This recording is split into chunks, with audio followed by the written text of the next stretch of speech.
Partitioned memory की। ये topic पीछे वाला कंटिन्यू हो रहा है, जो आपने कोने 2 कॉलम्स बनाए थे ना, ये उससे पुरानी वाली बात मैं कंटिन्यू कर रहा हूं। पार्टीशनड मेमोरी थी, दूसरी थी आपकी पेज्ड मेमोरी मैनेजमेंट, जिसने किसको लीड किया था, विच lead towards the concept of virtual memory. और तीसरे नंबर पे हम लोग करते थे it was high level scheduling. ये जो तीनों टास्क थे मेन मेमोरी को एलोकेट करने के, ये किसकी बदौलत होते थे? By the operating system. ठीक है, तो ये जो तीनों काम हैं ये कौन परफॉर्म करता था? ऑपरेटिंग सिस्टम परफॉर्म करता था। तीनों काम कौन परफॉर्म करता था? ये ऑपरेटिंग सिस्टम परफॉर्म करता था। फिर हम लोगों ने सबसे जो पहली वाली बात थी, नाम से ही जाहिर है, पार्टीशन, यानी कि उसके हिस्से कर देना, उसके टुकड़े कर देना। पार्टीशन मेमोरी 2 तरह से मैंने डिवाइड कराई थी। एक कहा था फिक्स्ड पार्टीशन होती है और एक होती है आपकी डायनामिक पार्टीशन होती है। एक होती है फिक्स्ड पार्टीशन और एक होती है डायनामिक पार्टीशन। जब हम फिक्स्ड पार्टीशन की बात करते हैं तो आपकी जो मेन मेमोरी होती है, मेन मेमोरी को एक फिक्स्ड स्लॉट्स के अंदर डिवाइड किया जाता है और उसके अंदर फिर लाइक वाइज प्रोग्राम्स को लोड किया जाता है और उनको उसी पार्टीशन के अंदर ही उनकी सारी एग्जीक्यूशन होती है। Once the program is executed and it's then kept back into the backing store, storage device में बाद में इसको रखा जाता है। इससे सिर्फ एक नुकसान होता है, बाकी बात तो दुरुस्त है कि आपने सब पे यूनिफॉर्म पॉलिसी अप्लाई कर ली है। नुकसान सिर्फ ये होता है कि जब कभी कोई छोटा प्रोसेस है, छोटा प्रोग्राम लोड हो जाए तो इसमें considerable waste of the main memory occur होती है। मेन मेमोरी साइज उसका आपने ज्यादा बड़ी पार्टीशन की हुई होती है और आपने उसके अंदर छोटे प्रोग्राम्स उसमें लोड कर दिए होते हैं, तो छोटे प्रोग्राम्स को थोड़ी कह लें कि मेमोरी रिक्वायर्ड थी बट वो ज्यादा कंज्यूम कर लेते हैं। तो सिर्फ इसका एक फिक्स पार्टीशन का ये नुकसान होता है। फायदा इसका ये होता है कि यूनिफॉर्म पॉलिसी या यूनिफॉर्म एल्गोरिदम्स सारों के ऊपर अप्लाई हो रहे होते हैं। समझ आ रही? फिर इस तरह से जब डायनामिक की बात करते हैं तो डायनामिक में क्या होता है कि हर प्रोग्राम को उसके हिसाब से देखा जाता है और उसके हिसाब से उसकी पार्टीशंस की जाती हैं। वेस्टेज इससे कम हो जाती है। वेस्टेज इससे क्या हो जाती है? कम हो जाती है। तो डायनामिक का मतलब क्या है? ये रन टाइम के ऊपर जो है ये फैसला किया जाता है कि एक पार्टीशन मेन मेमोरी को कितने हिस्सों में और किस हिसाब से तोड़ना है। डायनामिक का मतलब ये होता है एक प्रोग्राम मिसाल के तौर पे जिसको 1000 मेमोरी लोकेशंस की जरूरत है, 1000 मेमोरी लोकेशंस की जरूरत है, तो उसके लिए 1000 की ही पार्टीशन बनेगी। किसी को 400 मेमोरी लोकेशंस की जरूरत है तो उसके लिए 400 की डिवीजन होगी। फिक्स्ड के अंदर सारों में एक ही तरह की पार्टीशन, सबको 1000 की ही दी जाएगी। जो सबसे बड़ी पार्टीशन होगी सबके लिए उसी तरह से पार्टीशन की जाएगी। और अगर 400 प्रोग्राम्स वाला 400 इंस्ट्रक्शंस वाला या 400 लोकेशंस को ऑक्यूपाई करने वाला कोई प्रोग्राम आ गया तो वो 600 को जाया करवाएगा। और एक पार्टीशन में हम 2 प्रोग्राम्स को लोड नहीं कर सकेंगे। और अगर एक पार्टीशन में 2 प्रोग्राम्स को लोड करेंगे तो उसका मतलब है वो फिर फिक्स नहीं है, वो फिर डायनामिक की बात हो रही है। क्योंकि एक प्रोग्राम आया था 400 वाला, दूसरा 600 वाला, आप एडजस्ट करने की कोशिश करेंगे तो कोई ऐसा भी तो हो सकता है जो 300 वाला आया तो आप 700 वाले को एडजस्ट करने की कोशिश करेंगे। इवन फिर भी 700 वाला नहीं भी आया तो 300 वाले 2 आ गए तो 300 वाले कर दिए, फिर आपके पास अवेलेबल मेमोरी जाया होने लग जाएगी। क्लियर हुई मेरी बात की नहीं? 300 ऑक्यूपाई, 400 फिर से जाया हो जाएगी, तो उसके अंदर भी आप बीच में चीज स्टोर कर सकते हैं। क्लियर हुई मेरी बात? डायनामिक में क्या होता है कि प्रोग्राम्स को उसके हिसाब से जो उनसे देखा जाता है, देन मेन मेमोरी एलोकेट की जाती है और वो सारी एग्जीक्यूशन अपनी उसी मेन मेमोरी के अंदर ही कर रहा होता है। समझ आ रही बात ये कि नहीं? ये भी हो सकता है कि आप अपनी डायनामिक पार्टीशन के अंदर अपनी मेन मेमोरी को इस तरह से आपका उसकी कह लें कि पार्टीशनिंग करें कि आप अपने प्रोसेस को देखें और प्रोसेस को भी, प्रोसेस नहीं कहूंगा, प्रोग्राम कहूंगा, प्रोग्राम को फर्दर ब्रेक डाउन किया जाए और हर एक छोटे पार्ट को मेन मेमोरी में एलोकेट किया जाए, मेन मेमोरी के अंदर दिया जाए। उस छोटे पार्ट को सेगमेंट बोलते हैं। छोटे पार्ट को क्या बोलते हैं? सेगमेंट बोलते हैं। उससे यह भी फायदा हो सकता है कि जब आप एक प्रोग्राम को सॉल्व कर रहे होंगे, पूरे program is a big code जिसको छोटे छोटे हिस्सों में काटा जाता है और छोटे छोटे प्रोग्राम्स जो उनसे मजीद सेट ऑफ फ्यू इंस्ट्रक्शंस, उनको सेगमेंट्स बोलते हैं। इस प्रोसेस को सेगमेंटेशन भी कहा जाता है। तो जिन सेगमेंट्स को रन टाइम के ऊपर एग्जीक्यूट किया जा रहा होगा वो सिर्फ मेन मेमोरी में रख दिए जाएं, बाकी जो उनसे अभी बैकिंग स्टोर में ही पड़े रहे। और रन टाइम के ऊपर जब किसी दूसरे सेगमेंट की जरूरत पड़ेगी तो जो पुराना एग्जीक्यूटेड सेगमेंट है उसको दोबारा से वहां पे रख दिया जाए इस बैकिंग स्टोर में और वहां से दूसरे को दोबारा से फेच कर लिया जाए। एक ये आइडिया भी था डायनामिक के अंदर। ये इतना कोई लाइव आइडिया नहीं था, इससे कुछ थोड़े से प्रॉब्लम्स भी, degradation of the system performance भी अगर कर रही थी, उसके ऊपर भी डिस्कस करेंगे। तो पहला सिर्फ एक छोटी सी मिनी हेडिंग दें इसके नीचे पार्टीशन की आपने बात लिखी हुई होगी, पार्टीशन मेमोरी में main memory is divided into partitions, one और more programs are loaded into each partition, ये भी आपने लिखा हुआ है। तीसरा पॉइंट क्या लिखा था, different partitions are used for different type of jobs, different partitions are used for different type of jobs, ठीक है।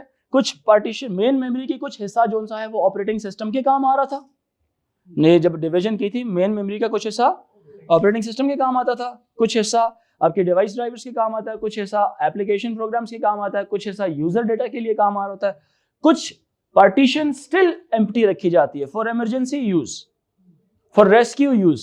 कोई प्रोग्राम क्रैश हो रहा हो, किसी को मिसाल के तौर पे जरूरत हो, तो कुछ रिजर्व मेमोरी रखी जाती है कि वो किसी के पास नहीं, वो सिर्फ इमरजेंसी सिचुएशंस में उनको यूटिलाइज या यूज किया जाएगा, ठीक है। पार्टीशंस कैन बी फिक्स्ड और dynamic, programs are scheduled when partitions have space for the whole program. खैर we are discussing about two partitions, fixed and dynamic. Let's discuss about fixed. Operating system must keep table, लिख लें fixed का लिखें,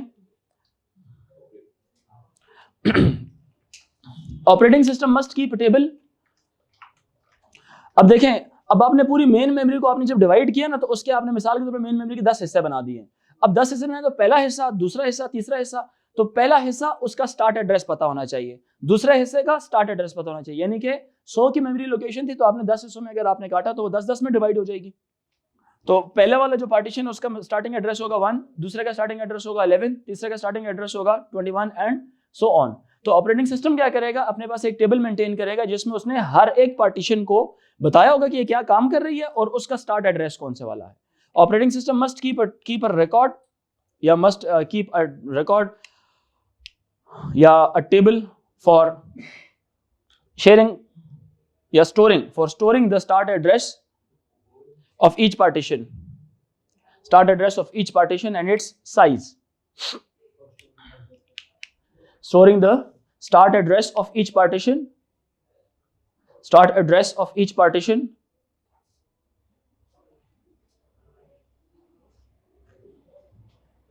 start address of each partition,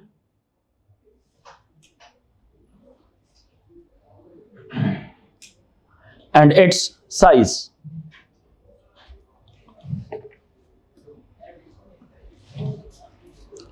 Partition themselves remain defined with a fixed size. Partition themselves, next point है इसका, partition themselves remain defined with a fixed size, remain defined with a fixed size. Next point लिखें, the problem with fixed partition was the wastage of memory. The problem with fixed partition was the problem with fixed partition was the waste of memory. The problem with fixed partition was the waste of memory. In case of process size less than the partition size, in case of process size less than, in case of partition size less than the process size less than the partition size, process size less than the partition size या partition size greater than the process size, ठीक है, ये बात ठीक होगी। Okay, अब आते हैं जरा डायनामिक पार्टीशन की तरफ। डायनामिक पार्टीशन किस लिए बनाई गई थी? To best fit the size of the program, to best fit the size of the process, according to the process उसका मेन मेमोरी की डिवीजन उस तरह से की जाती है। डायनामिक का लिखें, it was best designed, it was created to best fit the needs of the, it was created to best fit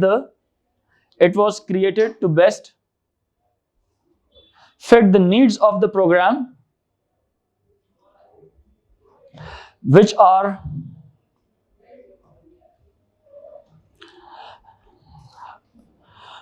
about to be loaded in the memory,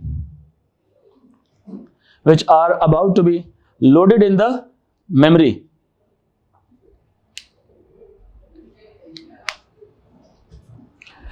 As the new programs are loaded, yes, as the new programs are loaded, as the new programs are loaded, new partitions are created on runtime. New partitions are created on runtime, but managed carefully.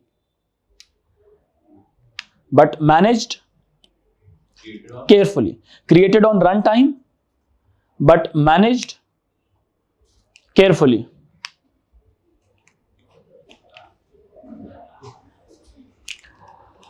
Bracket में लिखें start address comma size, start address comma size, and processes that are resident. Start address comma size and processes that are resident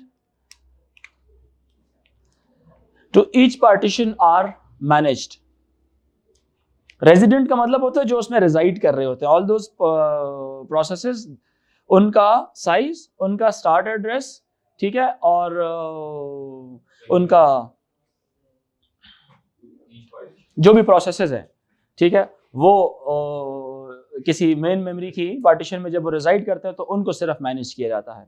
ठीक है, start address, size and processes that are resident to each partition are managed. Next लिखें an extension of dynamic partition is to divide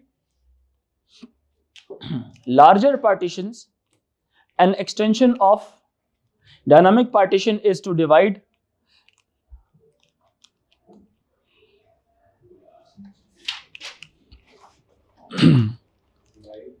an extension of dynamic partition is to divide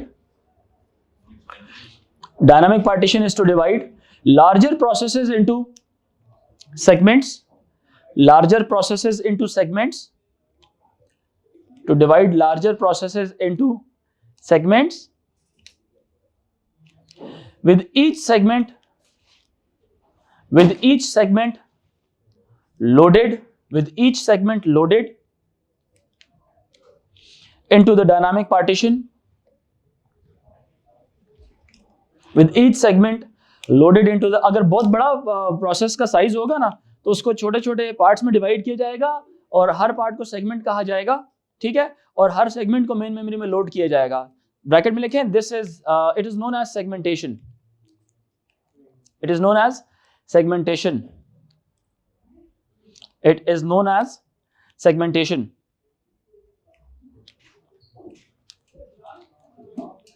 It is known as segmentation.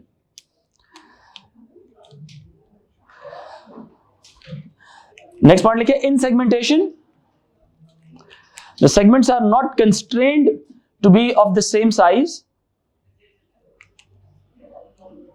In segmentation, the segments are not constrained to be the same size. To be the same size.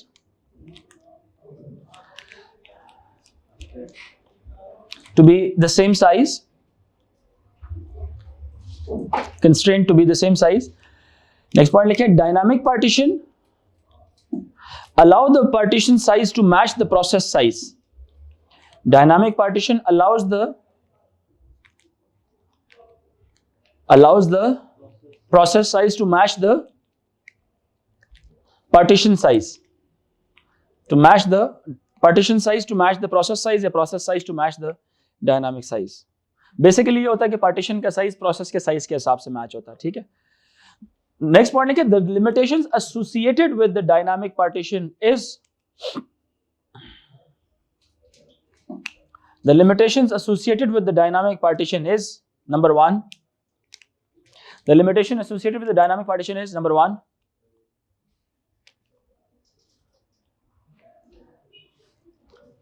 इसके limitations 3 limitations हैं.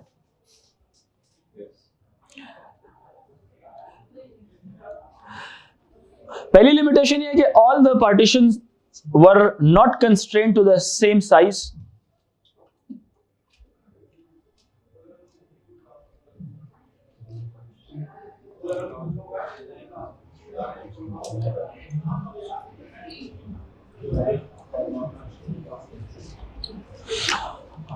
पहला point लिखें, all the partitions were not constrained to be the same size. Next लिखें, to be the same size. The size of the process did not allow all the segments. 2 points है बस. The size of the process did not allow. The size of the process did not allow all of the segments for one process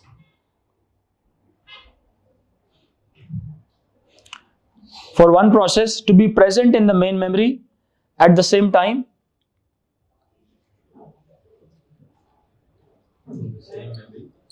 In the same time, present in the main memory in the same time, at the same time.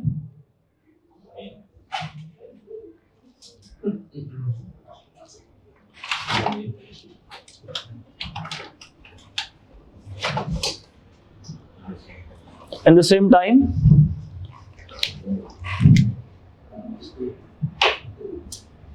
Full stop. Segments have to be moved. इसी को continue करें. Segments had to be moved from disk to the main memory. Segments had to be moved from the disk to the main memory, but then back again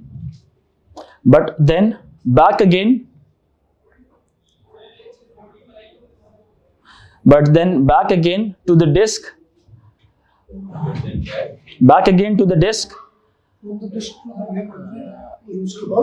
हाँ उसके बाद दोबारा, but then back again to the disk.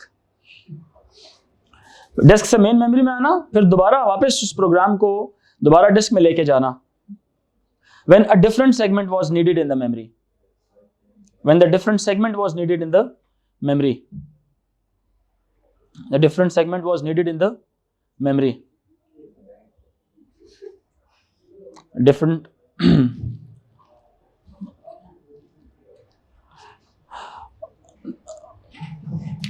These above two factors caused fragmentation. What is fragmentation? कोई बताएगा A2 वालों में से? आप बताएं फैजान. फ्रेगमेंटेशन क्या होती थी? सर वो कल हमने पढ़ा डिफ्रेगमेंटेशन और फ्रेगमेंटेशन. फ्रेगमेंटेशन क्या होगी? जैसे वो जो सारी डेटा पड़ी होती है, हम उसको क्या नाम है डिफरेंट जगहों पे असाइन करते हैं. Different data hard disk drive में मुख्तलिफ सेक्टर्स में आके स्टोर हो जाता है, तो वो फ्रेगमेंटेड डेटा होता है. एक तरह का डेटा इकट्ठा नहीं पड़ा होता.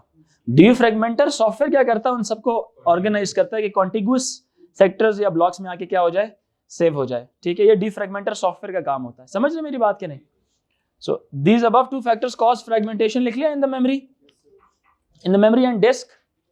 Fragmentation in the memory and disk which results in the degradation of system, memory and disk. Defragmentation in the memory and disk, which results in the degradation. It results in the above two factors cause fragmentation in the memory and disk, which results in the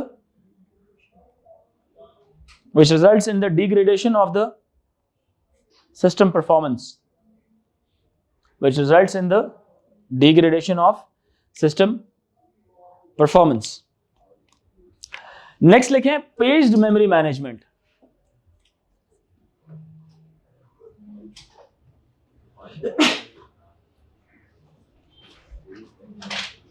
second जो strategy थी वो थी पेज्ड memory management. ठीक है,